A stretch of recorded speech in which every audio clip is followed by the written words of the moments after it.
mana nama dia dan bakawa bayi nasi hinggal lah hinggal akan hinggal cara Ashi bikin raja sesuatu nasi. video video hinggal Anak kamu dia mah. hinggal takkan Wallahi hinggal takkan kok berkah hinggal roza hinggal akan hinggal cara bakal dia misalkan lebar aku yang ada juga dia kasih gitu pada saya anak kak ada siapa yang kisah kali izan sih tinggal hujurani hinggal Ni be kaban nam to ko nam na ya juru ar kesatu wai hada ka ba ke kina le nan jinji abba ki ba ma ar kumbar ba dona ba abba kan kisah itu ni bar abba aku yang ada juga dia kasih gitu pada Dhugaa dubbachuuf roozaa akka kanatti arguun kiyya anaaf gadda guddaadha jechuudha. Sababiin isaatu karaa yuutuubarii kanaas ta'ee karaa amma tokko sosocho'iinsa namummaatiin naman hedduu jaalladhu, naman hedduu dinqisiifadhu. Ummu kaanuus fa'aa biratti nama of duratti ilaalu turte roozaan jechuudha. Haa ta'u galuu lubbuun jiraachuu isheetti hedduu gammadeera. Argamuu isheetti hedduu gammadeera. Garuu dhugaa rabbii baay'ee nama gaddisiisa waaqa. Nama meeqatu haala kana keessa nama meeqatu lubbuu isaa balleessa. Isheen amma tarii bornaa darbaa, bor ifatti hin bahaa, bor carraa biraan qaba jettee hamma tokko mana namaatti galtee filannoo ishee godhattee okattee jiraachuu filattee jechuudha. Yeroo tokko hireen ofii waa hedduu nama taasisa. Waa hedduu amma fakkeenyaaf koomentii ishee jalatti isheen amma ani haadha sin qabu abbaa sin qabutti keessaayyuu abbaa sana jette amma koomentii sana jechuun amma jechuma ishee kanarra ilaalee namni koomentii badaa barreessuu fi jiraachuu danda'a. Garuu maaliif akkas jettee jedhee maaliif akkana dubbattee jedhee namni hubatuu fi immoo namoota muraasaa jechuudha. Namni jaallatee miti koo hamma kana kan deemu amma isheen amma isteeppii dhumaa deemtee jirti jechuudha. Isteeppii dhumaa deemtee jirti. Roozaan kaleessa haadha ishee kanatti boossu. Roozaan kaleessa yeroo Yaman turte haadha koo jettu. Roozaan kaleessa abbaa ishee sana akkatti jaallattu har'a haadhas abbaa sin qabu jette otoo haati ishee fi abbaan ishee lubbuun jiranii jechuudha. Maaltu kana ishee jechisiise? Maaltu akka mucoon kun hanga dhumaatti waan dhumaarra akka isheen geessu isteeppii dhumaarra akka isheen geessu wanti ishee taasise namni beeku jira. Namni beeku tokko hin jiru. Ishee fi Rabbi qofaatu beekaa jechuudha. Garuu warroonni isheen kaleessa duukaa dalagaa turte. Kaleessa mucoon kun yuutuubarii beekamtuudha. Jaallatamtuudha illee. Dinqisiifattoota hedduu qabdi. Dhugaa jaallatamtuudha illee. Amalaan illee. Bifaan illee dimbushbushee kana. Garuu warri isheen kaleessa duukaa dalagaa turte rakkoo mucaa kanaa furuu dadhabanii. Yoo xiqqaate jechuudha. Yoo xiqqaate. Dhiifama yaa hordoftoota viidiyoo tuunarra seene bilbila tuunarra seene walumaa galatti dhugaa hedduun gadde waaqa. Sababiin isaatu anas boru wanti naqun nama beeku waan ta'eef jechuudha. Mucoon kun amma osoo bultiin ishee bareedee fi jiraate gaa'ela dhaabbatteetti akkuma waliin agarree. Osoo bultiin ishee bultii bareedaa ta'ee fi jiraate osoo jireenyi isheen eegalte sun jireenya gaarii ta'ee fi jiraate wanti isheen mana ishee dhiistee wanti isheen bultii ishee dhiistee mana namaatti galtu hin jiru jechuudha. Dhugaa rabbii. Osoon kan ummu kaanus aaruu osoon kan ummu kaanus gadduu kan roozaa kun naa dabalamee jechuudha. Sababiin isaanii jara kana hedduun jaalladhan jechuudha. Jara Yaman sana walumaa galatti hunda isaanii jaalladhan. Sababiin isaatu jiraachuuf humni isaan yaani xaarii isaan xaara yookaan ammoo lifaatii isaan laffa'an jechuudha. Guddachuuf waan isaan godhan. Dhugaa rabbii. Yaani ijoollee Oromoo keessaa jechuudha. Hamma tokko karaa miidiyaa kanaan karaa yuutuubii kanaan kan socho'aa jiru ijoollee Yaman sanaa jechuudha. Ammallee afuuraaf ta'anaa ta'uun beeku tokko isaanii manatti galanii ta'aniiru jechuudha. Dhugaa rabbii hanga sa'idiitti jechuudha. Kanaaf amma mucoon kun amma isheen amma mooyaalee keessatti qaxaramtee jiraachuu isheerra jireenyi Itoophiyaas rakkinni Itoophiyaas waliin beennu sana malee paaspoortii baasanii fi dhugaa rabbii Dubaay kana dhuftee Saudii deemtee Kuwait deemtee Oman deemtee biyyoota Arabaa deemtee yoo dalagattee biyyarraallee fagaatti kun waa hedduu hin dagatti waan ta'eef jechuudha. Itti beekti biyya ormaa isheef haaraa miti. Rakkina mana ormaa beekti, jireenya mana ormaa beekti, qilleensa biyya ormaa beekti. Wanti isheedha haaraa ta'u tokko illee hin jiru hin jiraatti jechuudha. Osoo maal ta'ee osoo namni ishee gargaaru jiraate isheen amma dadhabdeetti kufteetti jechuudha. Haamileen ishee cabeera amma kunoo amma namni kaleessa akkatti na beekanii har'a qacaramee yeroo hin jiruu jettee bar viidiyoo ishee keessatti. Kanaaf amma haamilee mucoo kana du'ee jira. Yeroo kana immoo nama ishee barbaachisaa jechuudha.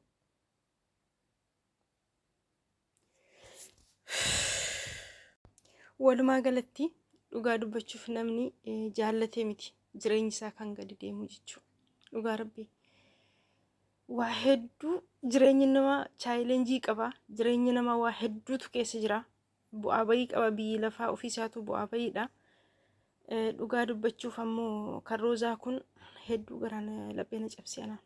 Dhugaa rabbii hedduu laphee na cabse. Maaliif akka ta'e hin beeku garuu sababiin isaa yoo xiqqaate ani jechuudha roozaati yoo xiqqaate waggaa 5 hin deemaa jechuudha. Dhugaa rabbii isaa oliyyuu meen ta'in. Ummu kaanuus faa wajjin jechuudha.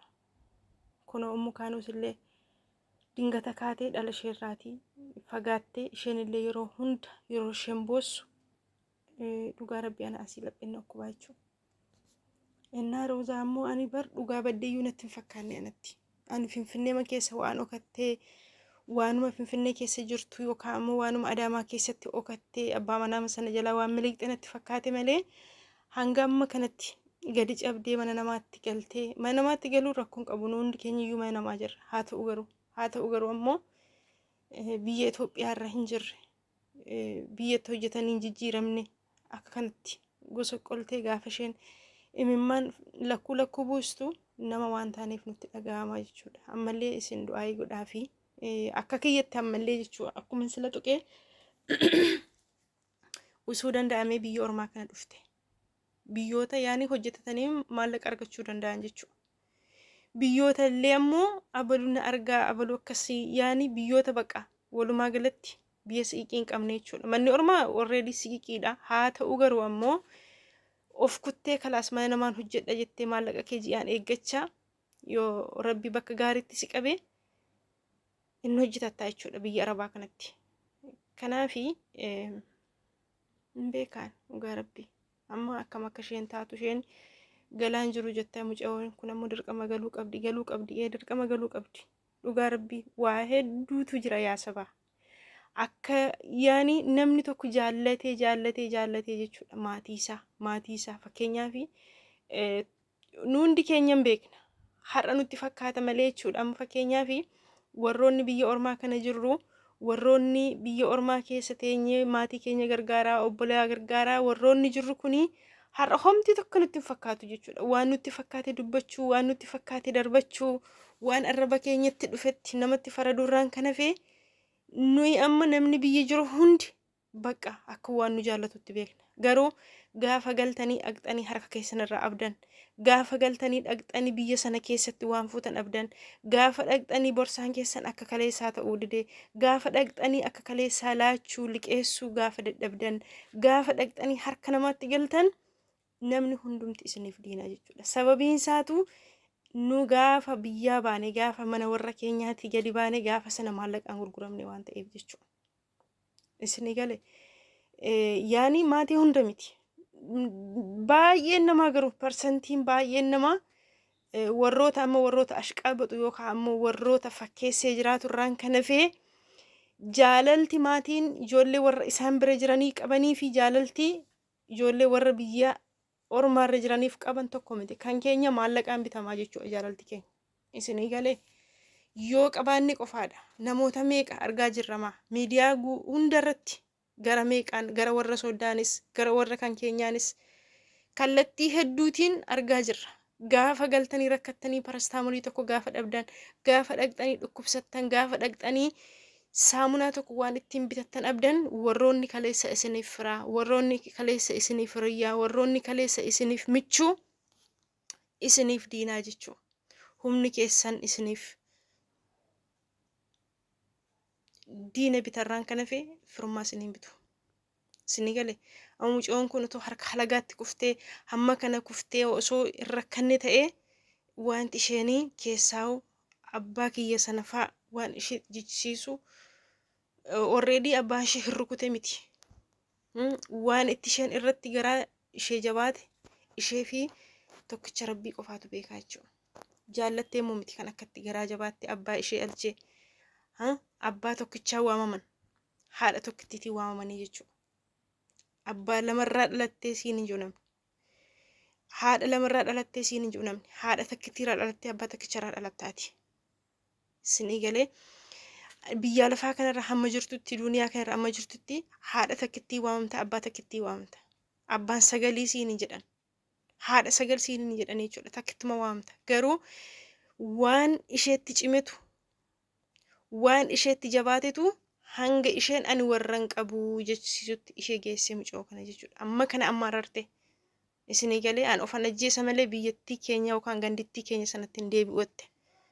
Mee Roozaa rakkinni kee maali? Maal taatee maaltu si mudatee? Je'ee warri kaleessa ishee duukaa uffachaa ture, warri kaleessa ishee duukaa viidiyoo dalagaa ture, warri kaleessa ishee duukaa diraamaa hojjechaa ture, warri kaleessa isheedhaaf waayilaa maal taatee yaa Roozaa rakkoon kee maali? Jedhee namni gadi teessisee ishee gaafatee hin jiru. Ammallee rakkina ishee kana namni hubatuu fi namoota muraasa jechuudha. Nama eelaa qabu qofaatu eelaa mucoo kanaa hubataa jechuudha. Nama caba qabu qofaatu caba mucoo kanaa hubata. Ammallee baay'een keenya kun viidiyoo ishee tiktaakii irratti yeroo arginu koomentii tokko tokko akka waan har'allee diraamaan hojjetamaa jirutti akka waan har'allee mucisaan fakkeessaaf hojjetanitti akka kanatti namoonni hiikkatanillee jiran jechuudha. Dhugaa rabbii. Garuu miti. Jaamaanuun hubataa jechuudha. Isinii galee innaa maal jechuun barbaade nuundi keenya iyyuu waan nu qonnamu hin beeknu. Keessaa dubartiin takka kan isheen duniyaa kana irratti bareeddee jiraattu gaafa hiree tolte qofaadha jechuudha. Hiree gaafa tolte. Hireen kee gaafa sii tolee erga bultii dhaabbattee bultiin kee bareedaa gaafa ta'e namni atitti wajjin jiraattu sun yookaan ammoo manni atitti ol seente gadi baatu kun mana gaarii yoo ta'e yookaan ammoo mana atitti boqottu yoo ta'e yoo dhabdeeyyuu yoo beelofteeyyuu manni sun siif sugaa jechuudha yookaan ammoo siif quufa manni sun. Garuu qabdes qabaachuu baattes hireen kee dabaa yoo ta'e yoo hireen kee dhiira hin taanetti dhiira badaatti dhiira sin hubannetti dhiira caqcaaqaatti yoo si qabee umri kee kanumaa jechuudha. Amma mucoon kun waan ishee fakkeenyaaf hamma bultii bareedaa keessaa baatee jireenya bareedaa keessaa baateeti kan isheen amma iddoo kanatti dhaqxee kufte. Namni kamiyyuu jaallatee miti bultii isaa dhiitee kan keessaa ba'u jechuudha. Namni kamiyyuu jaallatee miti jireenya isaa dhiisee kan ba'u. Namni kamiyyuu jaallatee miti mana isaa diigee kan ba'u. Gaafa dadhabu, gaafa filannoo dhabu, gaafa haalli itti ulfaatu jechuudha. Kana kan namaa hubatu immoo namoota dheelaa qaban qofa, namoota muraasa qofaa jechuudha. Isinii galee. Ani viidiyoo mucoo kana hedduu garaan akkuse jechuudha. Hedduu laphee na cabse. Ummu kaanus illee akkuma kana amma darsitanii warroonni koomentii tokko warroonni harki keessa waan isinitti dhufe barreessitan warroonni afaan keessa waan isinitti dhufe dubbattan waan sanitti fakkaate waan sammuun keessa yaade dubbattan mirga qabdu. Garuu miidiyaa hanga ta'etti waan feetan barreessuu waan feetan dubbachuu waan feetan jechuuf mirgi keessan eegamaadha. Haa ta'u garuu akkoo mirgi keessan eegamaa sana immoo nama sanaaf yoo yaaddan nama sanaaf yoo hubattan namni sun fakkeenyaaf amma ummu kaanus jaallatteeti amma isheen bultii bareedaa sana kan isheen dhiiste deemte. Isinitti fakkaata? Jaallattee miti. Ishees waan mudatetu jira. Waan ishee mudate kana garuu hubataniifiiti ishee tasgabbeessu malee daa'ima kana fakkaatu. Jireenya kana fakkaatu. Haa ta'u jireenyi waan hundumta nuti kaameraa dura agarra waan kaameraa duubaa isaaniif rabbi tokkichatu beekaa jechuudha. Haa ta'u garuu osoo waan barbaadeetti ta'e osoo waan barbaadeetti cimee ummu kaanus ijoollee ishee akkas bareeddu sana ijoollee ishee akkas jaallattu sana ijoollee ishee akka kanatti biyya ormaa keessatti duukaa rakkattee imimmaan meeqaan biyya galfatte sana ijoollee ishee kana dhiistee biyyaa hin baatu. Ishees waanuma biyyaa baasitu jira. Isa kanaaf ammoo namaa hubachuun gaariidha. Roozaallee kunoo dhugaa rabbii bultii ijaarratte jennee gammannee fi yeroo meeqa viidiyoo nu dalagdee as galee jettee takka Shaashamannee galtee takka Adaamaa galtee kana hunda ishuma wajjin jirraan ishuma caqasnaa jechuudha. Umarratti immoo baddee argamtee galii jennaan immoo galu jette. Maaliif hin galu jette? Maaltu jira duuba ishee? Mucoo kana maaltu abdii ishee kutachiise? Maaltu garaa ishee kutachiise? Ammallee taanaan ammoo usuu nama qabaattee usuu nama ishee jabeessu qabaattee yookaan ammoo osoo hiriyoonni warri kaleessa waayiloonni ishee kaleessa ayizoo jabaadhu osoo ishee jedhanii mucoon kun jechuudha yuutuubii ishee kanarratti hojjettee yeroo hunda viidiyoo dalagdee akkuma kaleessaa sana ijoollee wajji walitti dhuftee yoo dalagdee jiraachuun dadhabdu Itoophiyaa sana keessatti jechuudha. Gatii saamunaa ishee gatii kiraayii manaa ishee dadhabdu jechuudha. Sababiin isaa yuutuubiin ishee already kaffalaafii jira. Ilaaltis qabdi waan ta'eef.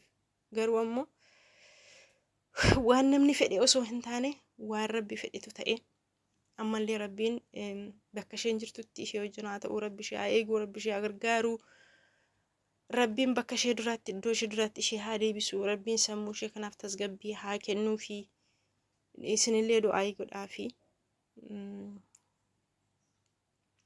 hedduu ulfaata. Nagaan turaa hundi keessan iyyuu rabbi ishee haa Bara akkoo fi waaqayyo bakka kasi guddifatan salphina. Kanatti qabu haadhaa fi abbaa kan keessan laalii isaan siin xiqqatu jiranii hin gargaaru. Ni beekaa waan namni tokko namni yaadu jiru ani keessattuu waa'ee haadhaaf abbaa keetii ilaallee naan jinjiin abbaa kee fa'aa ilmaa arguu hin barbaadu. Abbaa kan keessan ni bara abbaa akkoo fi waaqayyo bakka kasi guddifatan.